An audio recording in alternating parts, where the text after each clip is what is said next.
Tales from the wild. Stories from the heart. A journey into the mind and soul of fired-up business professionals where they share their vision for the future. And hear from a different non-profit organization every month as they create awareness of their goals and their needs. Dive into a world of untamed passion as we join our host, Shireen Buerta, for this month's episode of Friends from Wild Places. I don't know if you offer any swag, but I see like umbrellas. Like Mulling Mortition umbrellas, like Mary Poppins. Like you have cups. You need an umbrella. You need an umbrella, Jen. Yeah, that's actually quite clever. I have an Etsy store, and I don't have an umbrella in my Etsy store. I have tumblers and things like that, t-shirts. But I'm kind of feeling this umbrella idea. So yeah, I think I might have to do that. That'll be next. I'm talking about successes, right? You've got so many things in the pipeline, you're doing great, and this is super exciting to hear all these, but with being a business owner comes failures here. So, with that being said, you said that business failures teach us more than success ever does. So can you tell us about a specific time when things went wrong? Maybe when you had to make some serious cuts, and how did you get through that mentally? So sometimes we think an idea is going to be well received and it's a good idea, and we invest time or energy into it. And then you realize the demand isn't there, or maybe it's not the right time. But we all can fall prey to the sunk cost fallacy. I've already done this and that, so I got to see it through, right? And I think sometimes when I've tried to do workshops, the scheduling or the timing has not been good. And so I have spent time into creating a whole workshop situation, got the space lined up, my supplies, and then the demand just wasn't there, and I had to cancel it, right? So, that's not the end of the world because I can always do it later. But the idea is that sometimes you have to be paying more attention. Just because you have a good idea that you think is a good idea doesn't mean that your audience is going to think it's a good idea. And so you have to realize that not every idea you get is a good one, right? Mm-hmm. And you have to also be comfortable with getting to a point and deep diving into one where you say, you know what, this is not the time for this idea, or this is not going to work out for me to do right now. And like I said, it can be something you're excited about and that you think is fantastic, but and sometimes it's hard to let go of something. I know that I also create bones, and I create mandibles, and I create the top of skulls for reconstruction. And I went through a lot with that, of trying to figure out how to do that. And the materials are not cheap, just like for the head. So I went through a lot of trial and error in creating the training supplies and the things that I've made. And there are things that I've tried to create or do that I'm just like, this is just not going to work. This is just not what I need to focus on. Mm-hmm. But I've spent money and I've spent time. But it's part of it. And I think expecting failure in the beginning and expecting that you're not going to be profitable in the beginning is like a reality, right? The understanding that you are not going to be like this. I cannot just solely rely on this income necessarily and eat right now. And there's a saying about doing the things you have to do that will then enable you to do the things you want to do. And so sometimes I'm doing things, but in my mind, I'm like, God, I'd really rather be making a head right now. And so it's like, I can't right now. My poor husband, because there's stuff, if you ever visited my house, you would see, it's not just all up here. There's silicone in my freezer. There's so many things. Wow. I'm working on suture pad research and development right now. I'm not even going to talk about that, but I have a tiny baby flame locker in my house for any of my chemicals that might be... I have a flame locker in my laundry room, so when you go in there, it looks like a little yellow cabinet, and Dr. T knows they have the labels on them, right? Hazardous. So that's where I store some of my preservative chemicals in my laundry room. And I just have stuff all over the place. But some things, like I said, some things work and some things don't. And sometimes not being afraid to ask suppliers and give them an opportunity to let you work with some of their stuff is I have no shame in my game. When I had my first workshop, I was like, hey Dodge, I'm having a workshop over here. And they're like, let me provide you with some refreshments. And I'm like, of course, I will happily accept some of refreshments, right? Or Frigid Fluid Company, I'm like, your cosmetics look really interesting and fantastic. And I happen to be hosting a workshop. I'm like, well, let us bring you some samples and some cosmetics in which to try. And I'm like, well, that's a great idea, right? So it's like, don't have any shame in your game.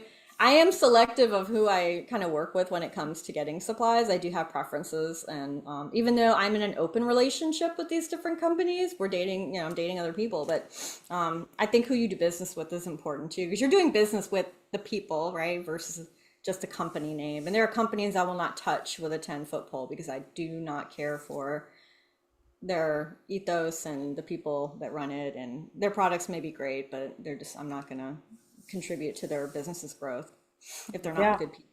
And I have a question. Have you thought about going beyond the funeral profession, almost into med surge and plastics on the medical field realm of things? Yeah, so I have actually, because like the suture pads I'm working on, tattoo artists and medical people also use like suture pads. And also I've been doing more with expanding into looking at, okay, people that do makeup, because I follow makeup artists that do not do decedent makeup. I follow regular ones too. And I always tell my students, look at the people who do things similar to us, because a lot of times I think funeral service thinks they're on this little island. But if you're paying attention, I'm getting guidance and input from observing special effects artists. I'm getting guidance and input from medical. But yeah, I would love to be able to create these suture pads and be able to get those out. And I actually have like a video in suture training. So if you bought the suture pad, you'd have the training component too. But definitely, and I've also started branching out into educating death doulas. And I have an event coming up where I'm actually going to meet with a group of death doulas, and I'm going to talk to them about the expectations of a funeral professional if you want to collaborate with them, and why it's going to be kind of hard for you because it's unregulated. And funeral directors, we're very protective of our client families, and we're liable for whatever we work, people we work with. So, and also I'm going to talk with them about like legally what a funeral director is responsible for doing and what they could potentially do and how to understand. Because right now death doulas are a hot topic, as Nicole Kidman mentioned them. So some people are like, oh, I want to do that too, and they don't really understand. So I've actually been branching out into that area of talking to people, and then I have an event that I scheduled for July, just to do basic education for whoever wants to come. And part of it is in response to the documentary that's coming out, which the trailer is terrible. It's for that Death Boom movie that Leonardo DiCaprio's company produced. It just premiered at Tribeca on the 9th, and I feel like it will likely get picked up by a network and be widely distributed. But there are some things within that film that are kind of exaggerated. And so I'm doing an open educational day. It's not a whole day, where I'm going to explain what embalming is, and we're going to actually talk about what embalming is and also what to expect if you are companioning someone through the cycle going into death, how the body changes when a person has died, and what that means in terms of maybe how you're caring for that body, bathing and doing different things, like what that kind of looks like. I've seen that personally, and then just through the science of it to prepare people. And then we're going to talk about creating ritual and small things and care and environment, how to shroud. We're going to do a shrouding demonstration, and just talk about having meaning within care. And then one other thing I am doing, so I wrote a monologue, and I'm kind of nervous about it. But, there's an event here in San Antonio in October, and it's called In Honor, and it is an immersive grief experience that takes the military population into consideration. And so there's like theatrical things, there's art, all kinds of interesting things. And I actually wrote a monologue that they liked, and I'm going to be performing that. So I'm kind of getting into the theater piece, but there's people that do related things to what we do within death care. And so I wrote this, and like I said, I'm a little nervous about it because it's very, I'm very vulnerable within the monologue, and it touches on active duty suicide, and it also touches on utilizing alcohol for self-soothing. And so I'm like, I'm going to share these ugly things, and if it helps one other person feel less ugly, I mean, people can think what they want to think, but I feel like it's important. So, Yeah, um, you'll so be I've great. been working in different little, I have tendrils in different little things. It's Yeah, awesome. You'll be fabulous. great. I wish I could be there and watch you perform the monologue. I'm sorry I Oh, can't, thank but you. you'll I be know I'm great. excited about it. Oh my gosh, it'll be Thank so. you. I I want hope to move so. on. It's a bit of a heavy piece, but Yeah. yeah. Well, maybe it'll be great and it'll travel and come all over the place or Okay. something, and then Yeah. I'll be doing the theater circuit or something, right? Right. Well, ladies, I want to move on to the nonprofit, but Tanya, do you have any other questions you want to ask Jennifer in the meantime? So, Jen, can you just, I know Shireen did a beautiful introduction for you when we first began this podcast. Can you just share, just again, your academic journey as far as like what school you went to? Just share for the, step by step on that aspect. Yeah, so once upon a time, for those of you who have been born into technology and all these fabulous things, once upon a time we had to go in person to school. So I attended high school like normal and then went right into mortuary school. And I went to Gupton Jones College of Funeral Service because part of the reason I chose that school was that first funeral home I worked for, that owner and the colleague of his that worked there with him both went to that school. And they were mentors to me and I admired them both greatly. And so I had to go to their school, right? And because at the time I was like, well, this is a mortuary specific school, so it's going to be, special and better. It was just more expensive, to be honest. That was really the only difference, right? Because it was a private college too. And I will just shout out, look at test scores and look at a lot of different things when you're choosing a mortuary school, because it's not all about, oh, that name sounds fun. Like you need to probably do a little research beyond that.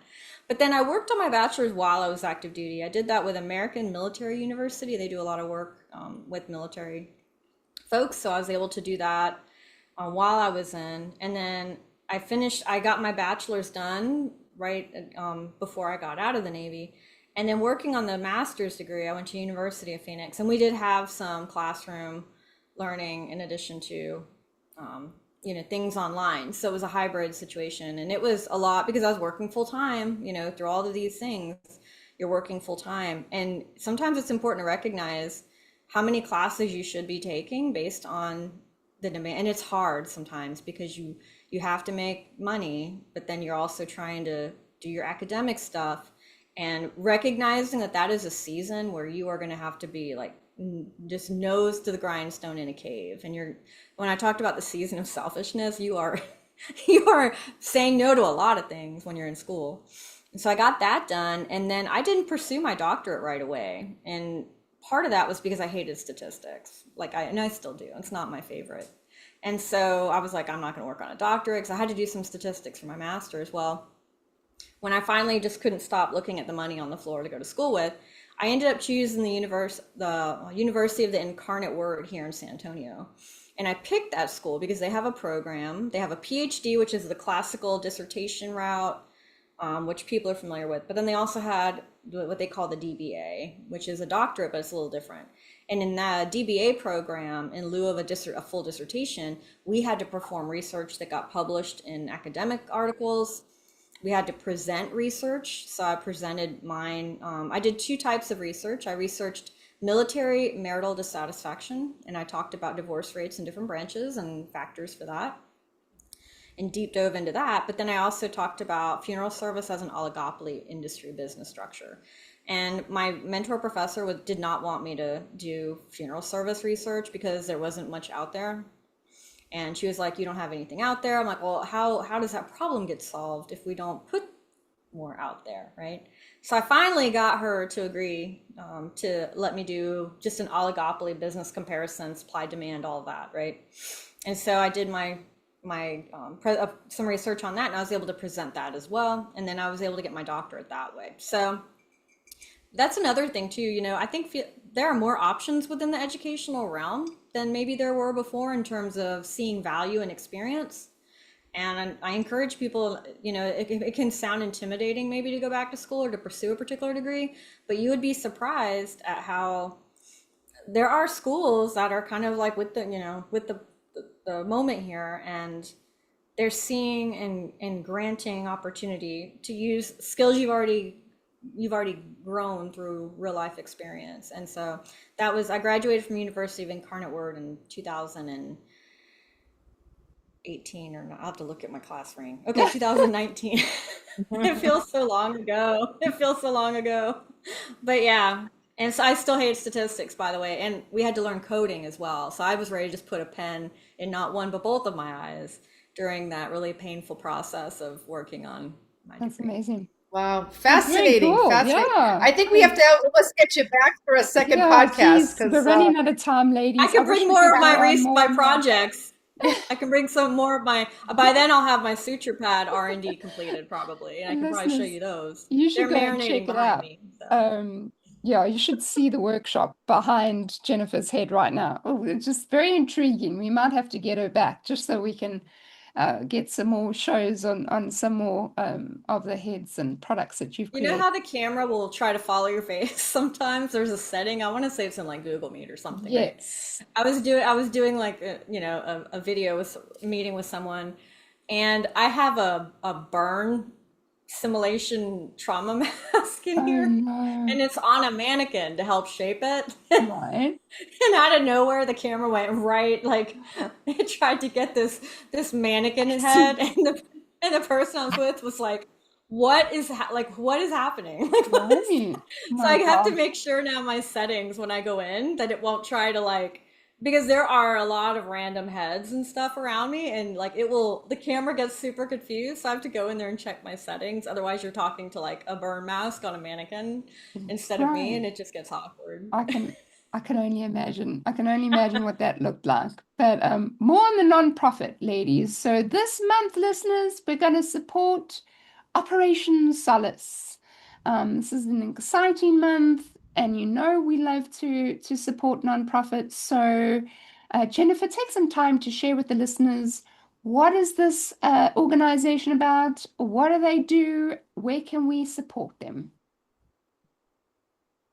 Yes, so Operation Solace was actually founded here in San Antonio, and it was founded as a result of a journey that a veteran went on, who was dealing with depression and mental health challenges, which is not uncommon in the veteran community. The suicide rates and things like that can be alarming. And so he was going through a personal journey of trying to find peace and doing all the things they tell you to do in terms of medically, and he just got to a really dark place. So then he traveled and was able to have an experience where they use I know I'm saying it wrong, psilocybin, the like mushroom ingredients, as part of a therapy.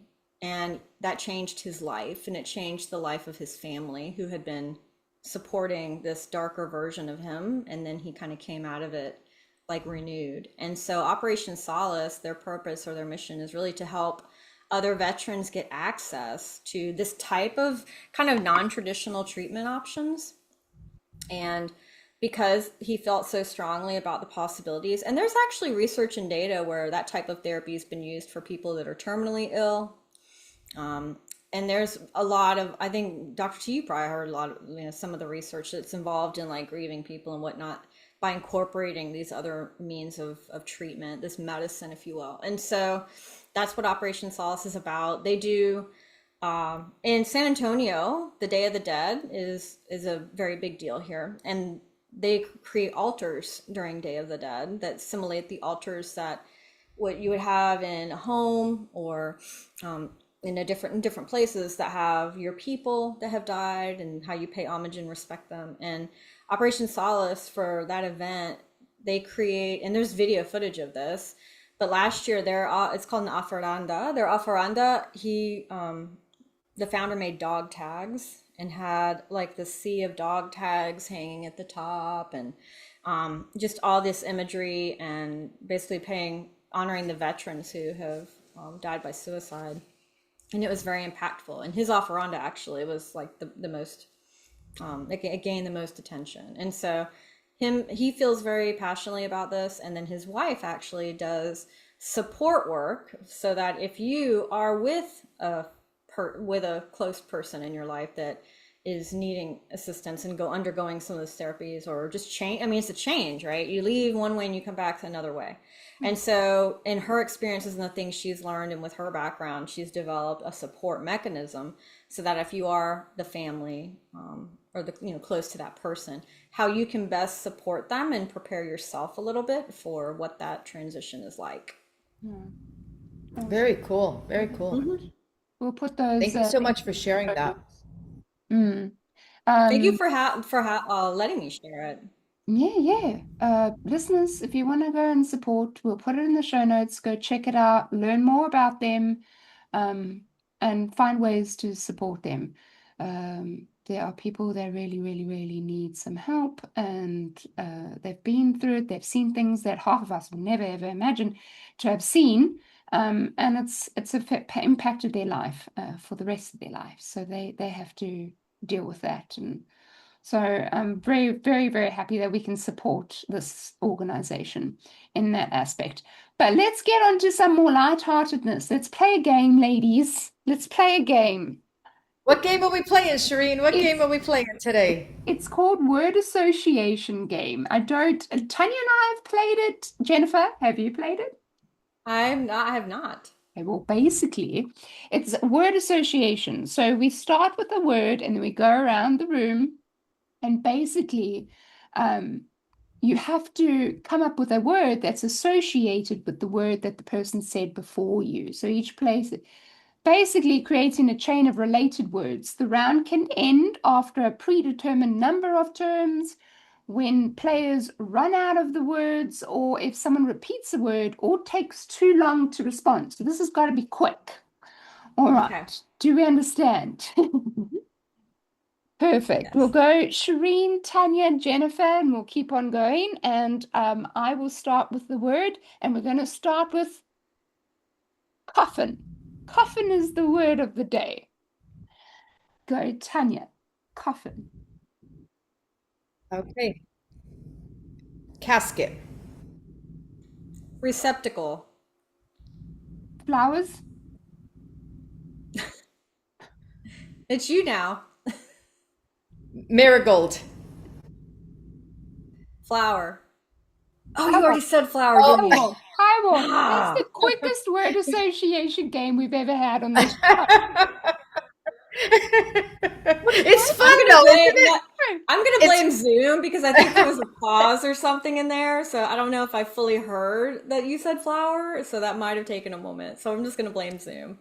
We could do one more round. Shireen, you want to do one more round? Should we have? Do we have time? We don't really. Yeah, we should do one more round. Yeah, I need redemption. I can't go out. Yeah, we got one more round. One more round. Okay. Grave. Black. Headstone. Night. Did you say night? Night. Night? Night. Okay. Like Dark. Dark. Okay. Moon. Stars. Sun. Clouds. Cemetery. Urns. Suturing.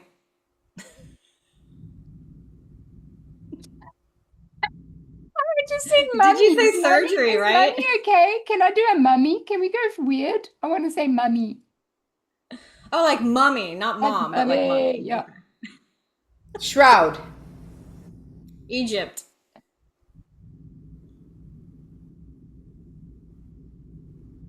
Egypt? Jeez. Okay, no, that's my fault. I can't think Oh. I'm taking too long. Okay. We'll call it the end of that. Oh my gosh, All right. thank you so much, ladies. Please. It was so fun. It was so fun. I know. Yes, that was. Do me a favor. I know the listeners will probably be really inspired and want to reach out and contact either of us. Take a moment just to share where they can find you, Jennifer. Okay, so I have mullingmortition.com, which is my website. I have a business page on Facebook, which is Mulling Mortition. I'm on Instagram as Mulling Mortition. I have a YouTube channel as Mulling Mortition. If you wish to email me and correspond with me, it's mulling, and that's MULLING Mortition@gmail.com. You can find me there. You can find me in Messenger. I am also on LinkedIn. So you may have to look for me under my actual name, which is Jennifer Lares, Lares. And I'm happy to talk to folks, and I get random questions sometimes I need help with, and I don't mind helping with that. So Thank you. Tanya? All right, so for those listeners that hear me every month, I do not have a TV, so you can find me on LinkedIn. That is my hub, that is my social media platform. You can find me under Tanya Scotisi. I am the program coordinator for Miami-Dade College, so anybody interested in going to mortuary school, becoming licensed funeral director or embalmer, or we have a college credit certificate in Florida, which is Florida Funeral Director only. So if this conversation has inspired you this morning with Jen Lares and our beautiful host, Shireen, feel free to seek out a mortuary school education. There are currently 58 accredited programs. That number does switch here and there, but roughly 58 in the United States. I also serve as an expert witness for funeral home and cemetery litigation cases. That is almost a full-time job for me, so I do get called quite frequently. And I also serve as a senior placement specialist. That is my blessed work, matching people who can no longer live alone due to cognitive or physical challenges, matching them with the community here in Florida. The territories that I cover are Miami-Dade, Broward, and Sarasota County. There is no cost to use us. We get paid directly by the community if we make a match. So that's my wheelhouse, and let's back to you, Shireen. Perfect. Yeah. So, listeners, you can find me on LinkedIn. You can find Shireen's bookkeeping services on LinkedIn as well. You can also find it on all the socials like Instagram and Facebook. But Friends from Wild Places, you can find us on our website, friendsfromwildplaces.buzzsprout.com. That's friendsfromwildplaces.buzzsprout.com. You can also find us on YouTube. So if you want to see our funny faces as well as hear us, go ahead and find us there. Please take some time, share with us what you think, and give us a review. We really appreciate it. And go and check our previous episodes. If you like true crime, you'll find one of the criminal justice professors on board with us last month. Very interesting topics being discussed there. But other than that, thank you so much for listening. Ladies and gentlemen, remember, you got this, and stay wild. Bye, guys. Bye-bye. You've been listening to Friends from Wild Places with Shireen Bueta.